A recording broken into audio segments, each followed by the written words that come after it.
San Jose, the heart of Silicon Valley. The birthplace of innovation, home to world-changing tech companies. Here, the American dream is sold at a high price, so high, in fact, that many can no longer afford it. Behind the glass buildings and million-dollar homes, a sobering reality lurks. Thousands of people sleep on sidewalks, in cars, in flimsy tents. They are not just statistics. They are the elderly, the young, war veterans, full-time workers. They are the faces of a crisis we too often ignore. How can a city of such incredible wealth also be homeless by the thousands? How can innovation soar while people are left behind? This documentary is not just about homelessness. It is about who we are as a society. About how a city we are proud of could become a place that no longer holds a place for all. This is the story of San Jose, and the shadow it leaves behind in the bright lights of Silicon Valley.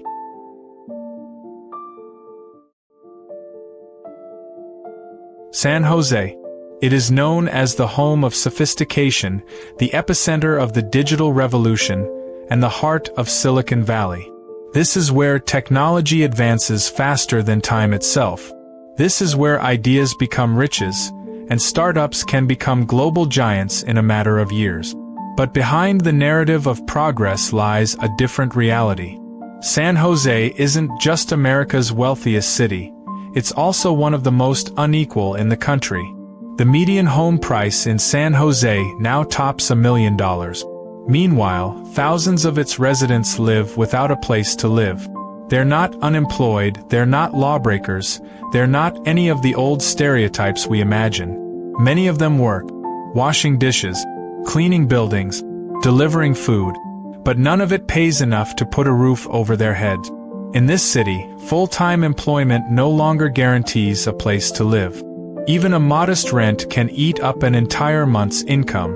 While some people are signing million-dollar contracts for the next tech project, others are struggling just to find a decent public restroom.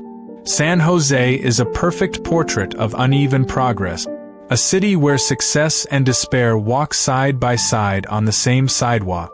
A place where software advancements are fast, but social justice lags far behind. This isn't just irony. It's a wound. A wide-open wound in the body of a city that continues to be revered as a symbol of modern American success. And if San Jose is a mirror of the future of other American cities, then that future is questionable.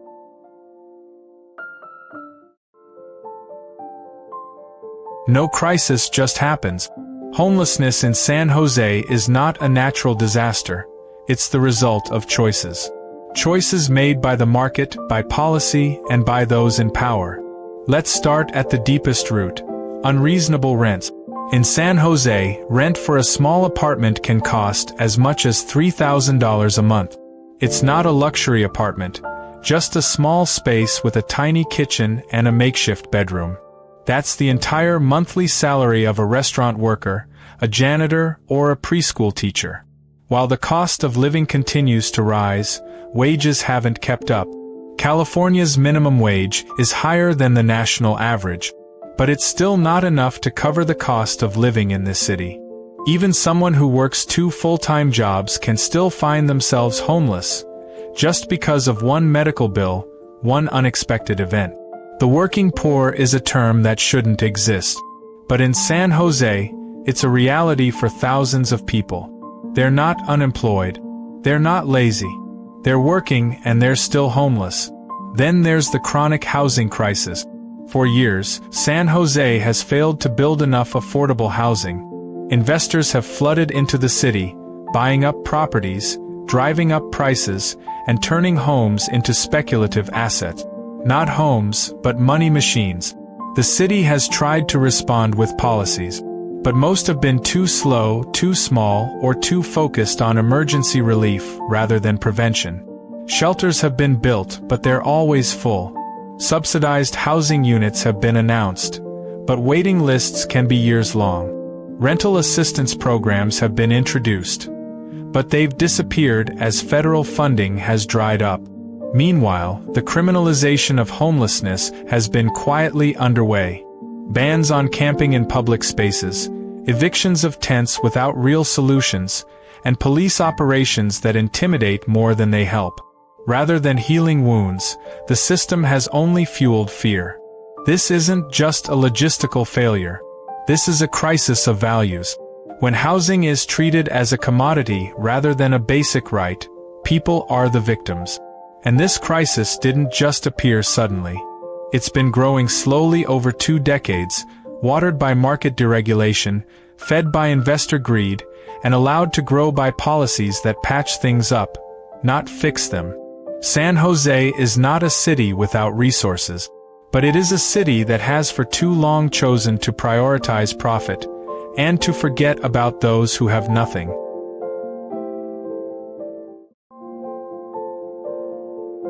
If you walk along the railroad tracks, behind tall fences, or in the empty, abandoned lots of the city, you'll probably find them. Hidden from most people's eyes. That's where homeless camps exist, a parallel world that's never talked about in government boardrooms. Plastic tents, torn tarps, and wrecked vehicles serve as shelters. Amid the brush and rubble, a community lives in isolation. They're not on the map, but they exist. And they survive. This is where the word home takes on a new meaning. Home is no longer a building with walls and a roof. Home is a place where you can sleep undisturbed.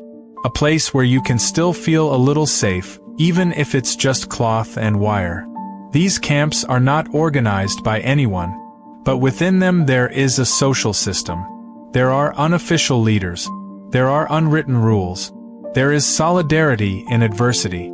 Each tent has a story.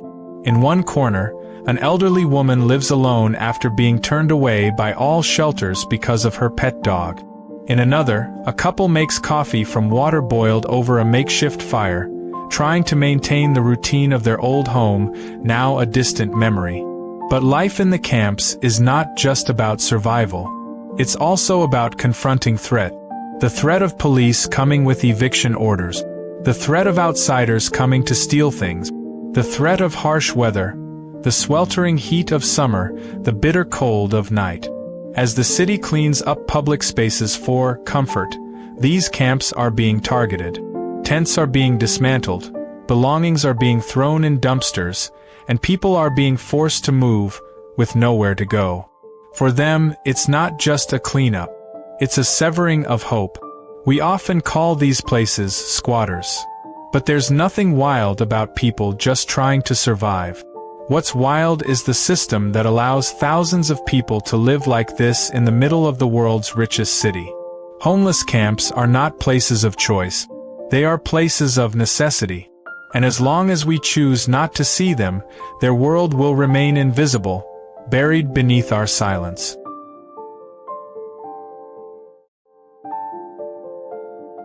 In every crisis there are promises. Promises that change is on the way. That solutions are on the way. The city of San Jose hasn't been idle. They've formed task forces. They've strategized. They've held public meetings. They've talked about transitional housing, emergency shelters, and long-term development. But on the streets, where people live in tents and old cars, the promises ring hollow. Too slow. Too cramped, too far removed from daily reality. One of the most controversial measures the city has taken has been the eviction of homeless camp. Under the guise of cleanliness and safety, city officials have come with demolition orders. Tents are torn down. Personal belongings are dumped into garbage trucks. No humane warnings. No clear alternatives. The city calls it clearance of high-risk sites. But for those being evicted, this isn't a cleanup. It's a transfer of suffering, from one corner of the city to another. There's also a ban on camping in public spaces. People who just sit or sleep in parks can be fined or arrested. The problem? They have nowhere else to go. So how can you be illegal just because you're homeless? Some applaud the policy. They complain about unsafe parks, impassable sidewalks, or declining property values. But is there anything more dehumanizing than a city prioritizing neat lawns over human lives? The city has also tried quick-fix approaches like tiny homes, temporary shelters, and a temporary relocation program to motels. These efforts have helped some, but with more than 6,000 people homeless, these patchwork solutions are far from enough. State and federal aid has trickled in, especially during the pandemic. But when things return to normal, the flow has dried up, and those who depended on it have been left behind once again. On the other side, NGOs and activists in San Jose have decried the approach as overly repressive and inhumane. They're calling for a policy based on housing rights, not coercion. They ask, why is the city quicker to send in the bulldozers than to send in social workers? This crisis has become an ideological battleground between those who see homelessness as a social problem and those who see it as a visual blight. But no matter what the policies, one thing is certain: those most affected are rarely invited to the decision-making table. Those sleeping in tents are never consulted about how they want to be helped. So the question is not just how much we build, but how genuinely we listen. Because if a solution doesn't involve those who suffer most, it's not a solution, it's just the appearance of policy.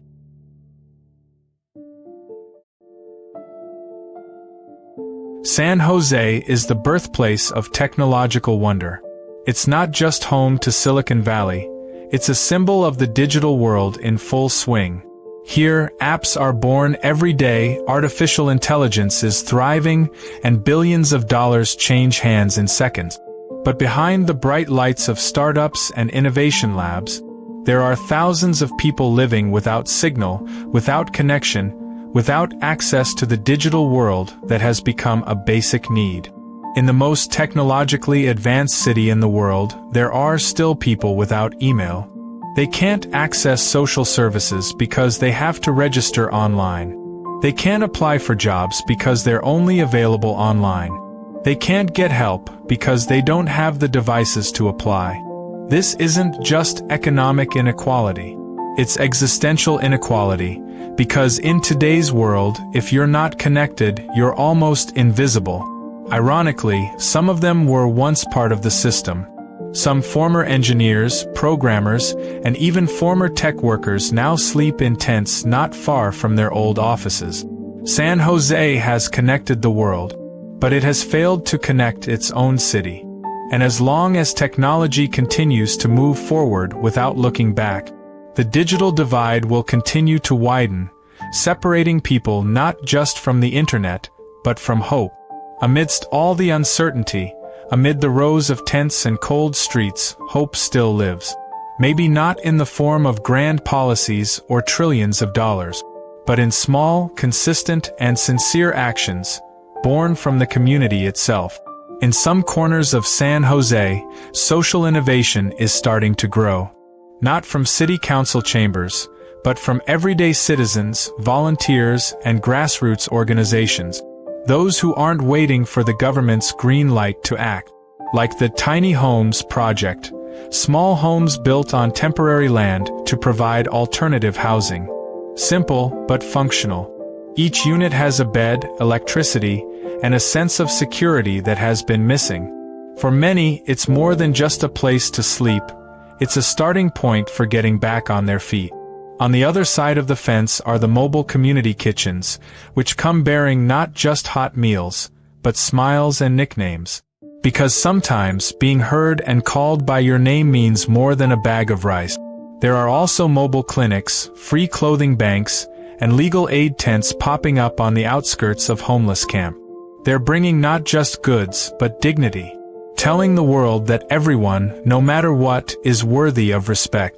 Even more poignant, many of these movements are led by formerly homeless people. People who once slept on sidewalks are now leading organizations to help others emerge from the same darkness.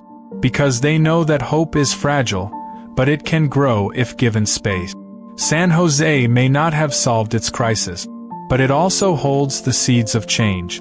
And sometimes, change doesn't start with laws, but with hands willing to touch and hearts willing to listen. Amidst all the grim data and reports, there's one thing that can't be counted on: human compassion for other human beings. And that, not technology, not policy, can be the beginning of a revival.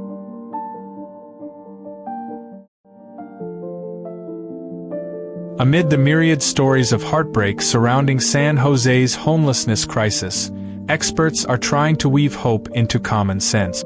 They see the crisis not as an intractable puzzle, but as the result of a series of decisions, and therefore potentially reversible. Professor Helen Tanaka, a housing policy researcher at UC Berkeley, calls San Jose decades of housing policy backward. She argues that the crisis is not a lack of resources, but a misdirection of those resources. When the free market is left to fully determine housing prices, she says, what happens is that the city becomes livable only to those who win the game. Economists agree. New housing is not enough. It must be housing that working people can actually afford and rent. Not luxury condos for foreign investors, not premium apartments with digital doors, but modest, safe, and humane housing. Dr. Samuel Green, an urban sociologist, adds another dimension. We can't just talk about housing without talking about trauma, mental health, and access to jobs. For him, homelessness is not just a physical issue, but a picture of a broader social system failing. The expert's view is clear. We need a unified strategy, not a patchwork of solutions. We need mapping of vulnerable populations.